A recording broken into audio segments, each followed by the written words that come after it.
নদী কতটা কাঁদতে পারে জানো?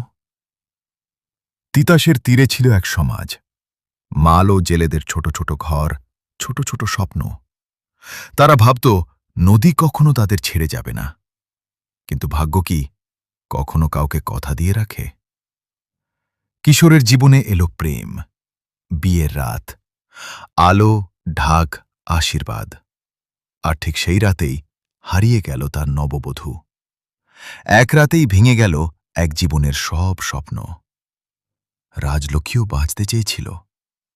সে শুধু একজন নারী নয়, সে সময়ের আঘাতে বদলে যাওয়া এক মুখ। তার কোলে আশ্রয় পায় এক অনাথ শিশু। মায়া কি সব শূন্যতা ভরাতে পারে?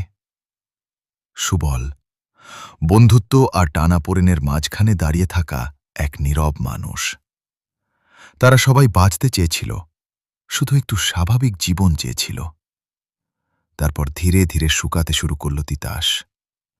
জাল ফাঁকা উঠতে লাগল, হাঁড়ি ফাঁকা পড়ে রইল। নদী যখন সরে যায়, তখন কি শুধু জল সরে যায়, নাকি মানুষের ভরসা, সম্পর্ক আর পরিচয়ও শুকিয়ে যায়? একসময় তিতাসের বুকে জেগে ওঠে চর। নদী থেমে যায়, আর তার সঙ্গে থেমে যায় এক প্রাচীন সমাজের স্পন্দন। এই গল্প কাঁদায়, কারণ এটা শুধু কিশোর বা রাজলক্ষ্মীর গল্প নয়।